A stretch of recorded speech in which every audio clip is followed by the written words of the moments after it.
So it's beautiful July 3rd out here in western Washington.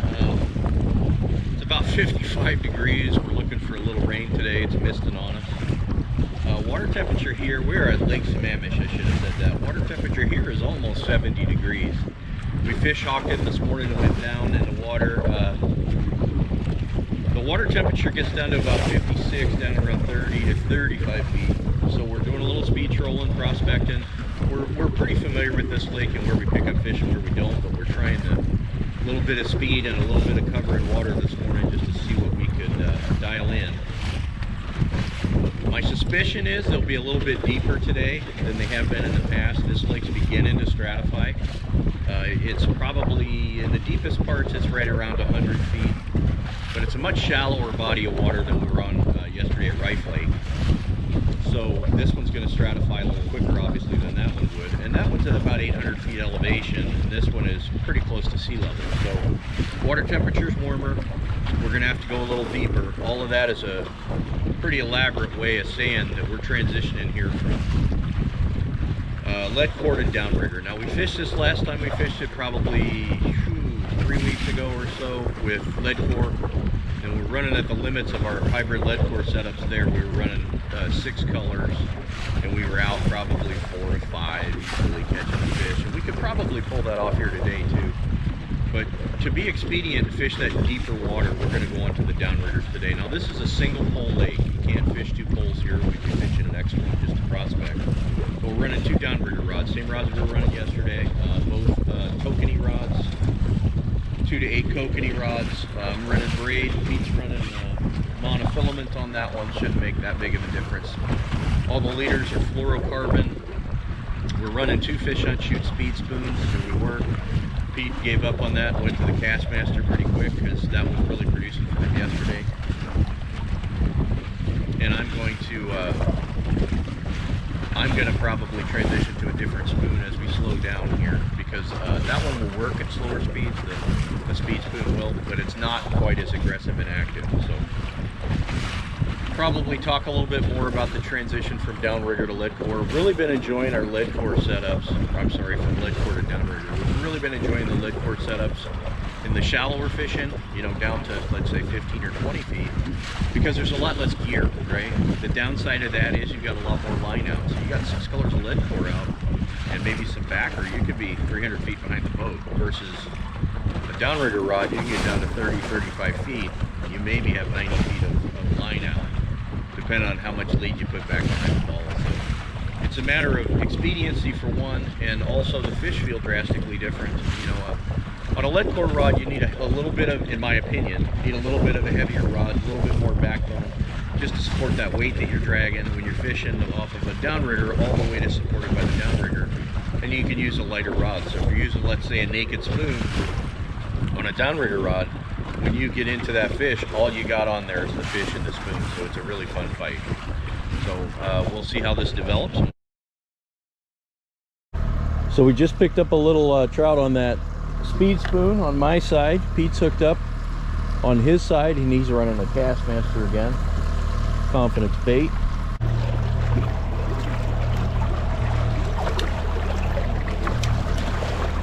That's a nice trout, dude. That's a good trout, good healthy trout. One other thing I should have mentioned about the transition to Downriggers is the rods are set up very similarly. Pete's running a 9.6, mine's 8 feet. Same weight of rod. The difference is Pete's running mono on his, and so he's running about 100-foot lead out past the ball, and then he snaps in. Mine's set up, it's got a 10-pound copolymer backer on it just to cover the arbor, and then I got about 400 feet of Cast King Destron, 20-pound Cast King Destron. Don't need that heavy of a line. The only reason I got 20-pound on it is because anything smaller than 20 doesn't really work that well for me. On a level wind rod, it tends to bury itself in the spool. So I've got about 400 feet of that, and then I go to 10-pound fluorocarbon. So I've got 75 feet of 10-pound fluorocarbon. All those are uni to uni knots. The only reason I've got the fluorocarbon on there is it gives you some distance between the visibility of that braid and whatever stuff you're dragging. Also, I prefer to snap the downrigger clip on the fluorocarbon versus the braid, although I've run it both ways, and I can tell you that the braid works just fine in there.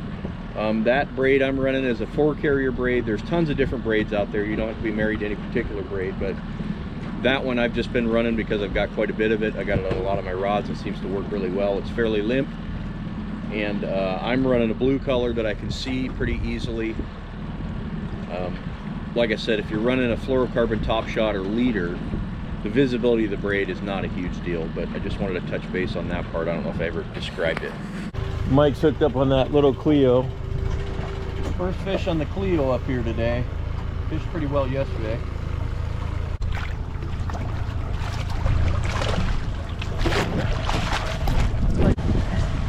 Figured if you want to show him to the... Not a huge fish, but he's not bad. Couple other points on the downrigger setup we got. Pete's running Scotty electrics on his boat. You can see him there. Very nice setup.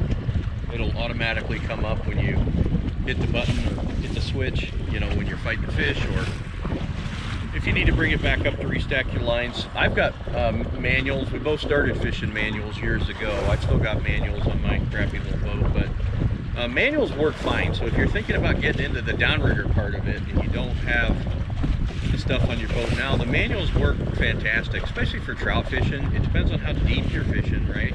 A lot of times if you're only fishing 20-30 feet, it's not that much to bring up and down. I would say if you're going out, you know, salmon fishing where you're consistently hitting 100 feet deep, it's kind of a pain, but it gets you out there and it gets the work done. So don't let the expense of an electric downrigger throw you off. The other thing I wanted to talk about was downrigger clips. So we're running pretty much Scotty downrigger clips. Pete's got a couple of other different options that he runs from time to time.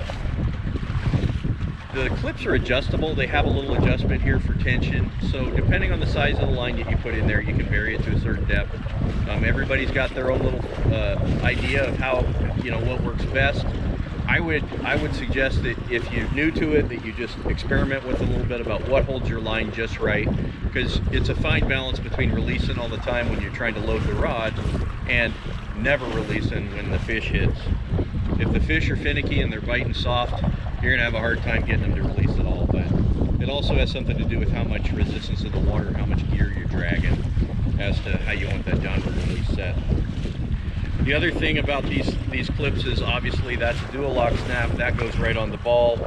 He and I are both running stacker clips, so that stacker clip, you can actually stack multiple rods on the downrigger cable, single downrigger cable, or you can clip it right above the ball and get you the same thing as this. This is a much more versatile setup if you ask me. If they're adjusted properly, they don't tend to slide up and down. Other than color, I think both of these are probably essentially the same downrigger clip. One thing to suggest is if you do have problems with premature release with a downrigger clip, now we're talking about downrigger clips, right? It'll only work for downrigger clips, not the other kind of premature release. But if you go to a bigger downrigger clip, obviously it's got more surface area in it. So they make a large version of this that you use when you're salmon fishing and stuff like that. And that can be useful if you're having release issues with these, if they're coming out too easily. The other thing to remember is those pads on the end on these Scotties are replaceable. So they will wear after a period of time, especially if you run them with braid in them. Braid's a little bit more abrasive. So it's like any of your gear, you just kind of keep an eye on it, make sure it's all working the way that you want it to work, and it'll get you some fish. Just had a nice double hook up there. Pete's got one, he's almost to the boat.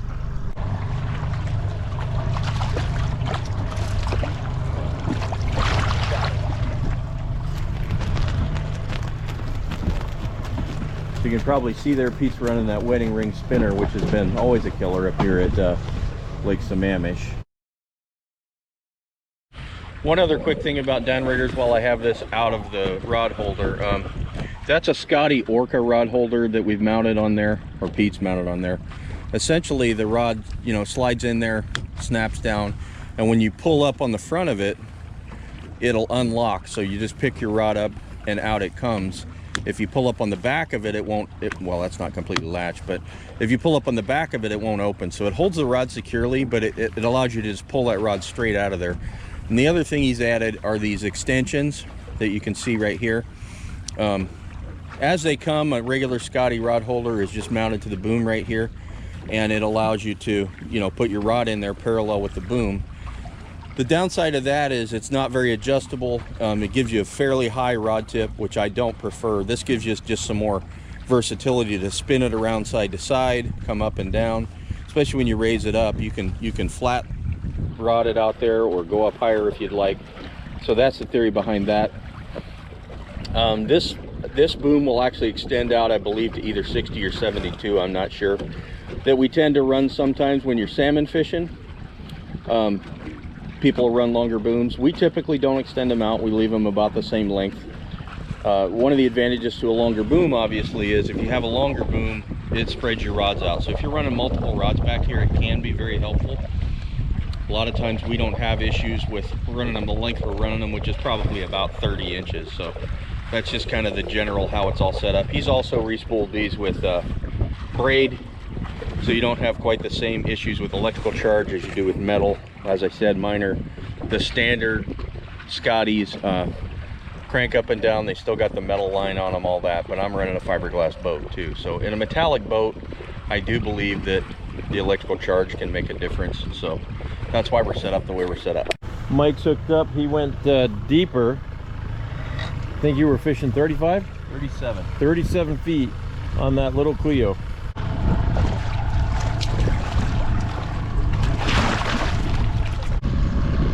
Just picked up one on the little Clio. Pete's bringing another one in on the spinner.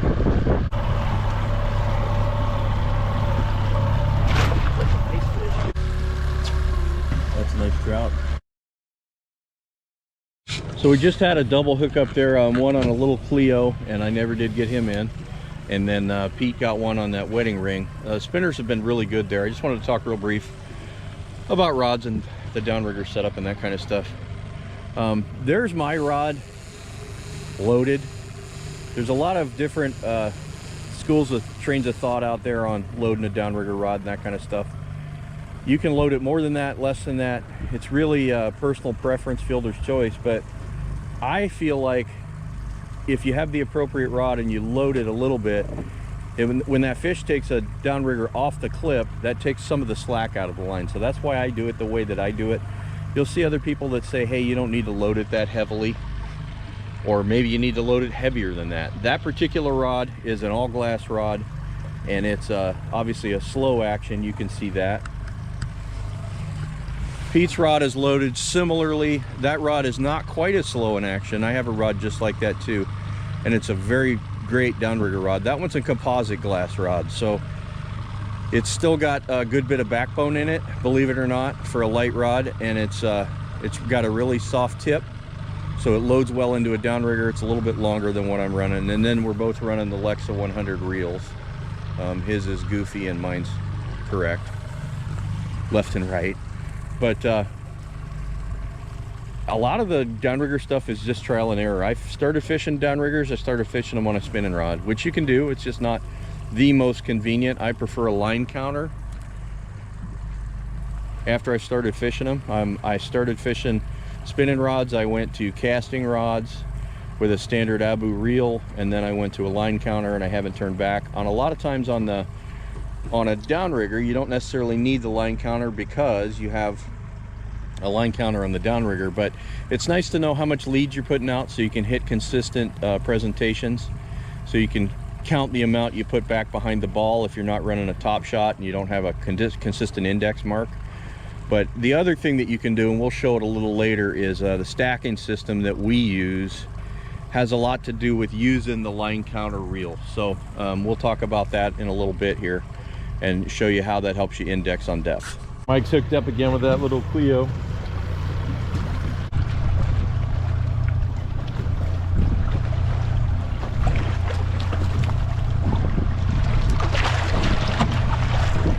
South end of the lake here now. Pete's hooked up.